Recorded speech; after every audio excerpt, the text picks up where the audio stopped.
اور جو فیصلہ میرا رب کرتا ہے یقین جانو عرش سے فرش تک وہی بہترین ہوتا ہے۔ اپنے اللہ پر بھروسہ رکھو، تمہارا مقدر سنور جائے گا انشاءاللہ۔ خونی رشتوں میں جب دوریاں بڑھ جاتی ہیں تو اپنوں کی خبریں غیروں کی زبانیں سننے کو ملتی ہیں۔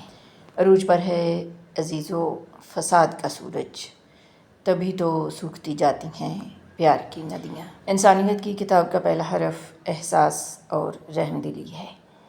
میرا ذاتی تجربہ ہے، ہم جس معاشرے میں رہتے ہیں وہاں انسان کا کردار نہیں دیکھا جاتا، بلکہ آس پاس کے لوگوں کی رائے کو حتمی مان کر ہمیں اچھے اور برے کا سرٹیفکیٹ دیا جاتا ہے۔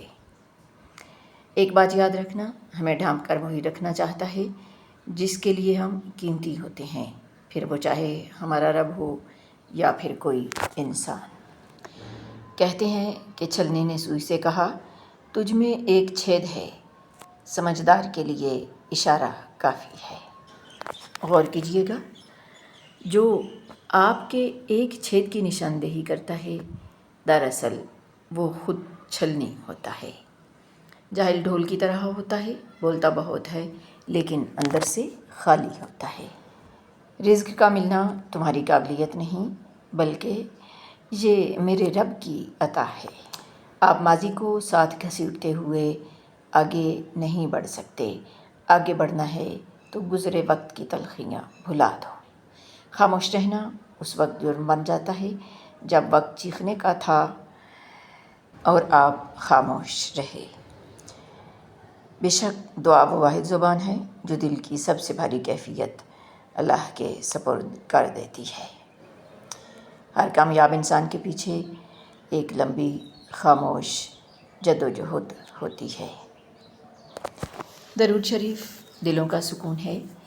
اگر کبھی آپ کا دل اداس ہو جائے، کبھی آنکھوں میں آنسو آ جائیں، کبھی دنیا سے دل بھر جائے تو بس ایک چیز یاد رکھیں، درود شریف پڑھا کریں، اللہم صلی علی سیدنا محمد۔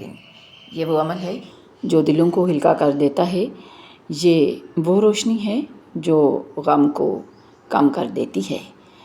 درود پاک وہ محبت ہے جو اللہ اور اس کے رسول سے قریب کر دیتی ہے۔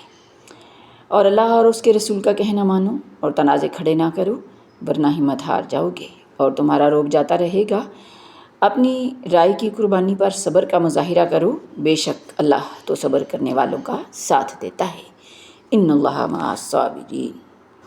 تکلیف میں ہمیشہ صبر سے کام لیا کرو کیونکہ سونے کو آگ سے آزمایا جاتا ہے اور مومن کو تکلیف سے۔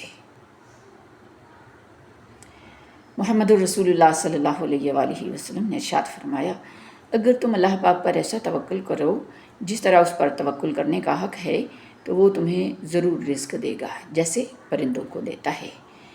اور یقین کریں میں نے خود آزمایا ہے، رزق کبھی ہماری کوششوں سے حاصل نہیں ہوتا۔ اگر ہماری کوششوں کا مدخل ہو بھی تو یہ ایک جزوی کامیابی کے لیے ہے۔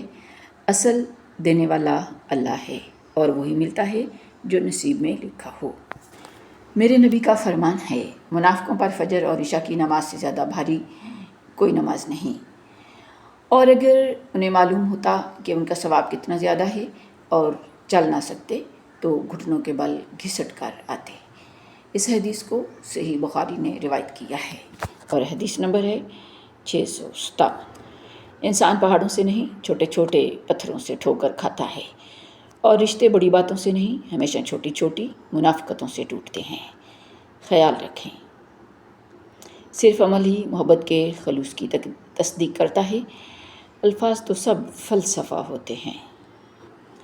وَإِن يَمْسَسْكَ اللَّهُ بِضُرٍّ فَلَا كَاشِفَ لَهُ إِلَّا هُوَ۔ اگر اللہ تمہیں کوئی تکلیف پہنچائے تو خود اس کے سوا اسے دور کرنے والا کوئی نہیں۔ سورۃ الانعام۔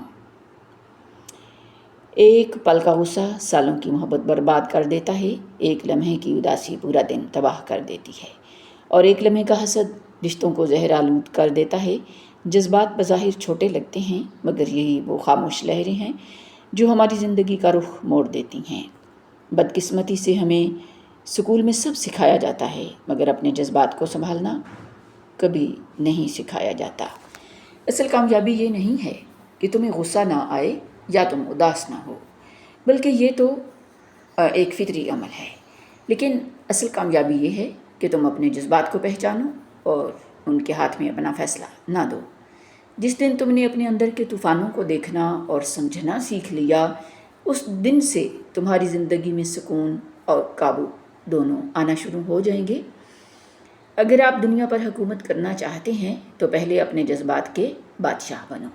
کہنے کا مطلب یہ ہے کہ اپنے جذبات کو کنٹرول کرنا سیکھو، اسی میں کامیابی کا راز مضمر ہے۔ السلام علیکم ورحمۃ اللہ وبرکاتہ۔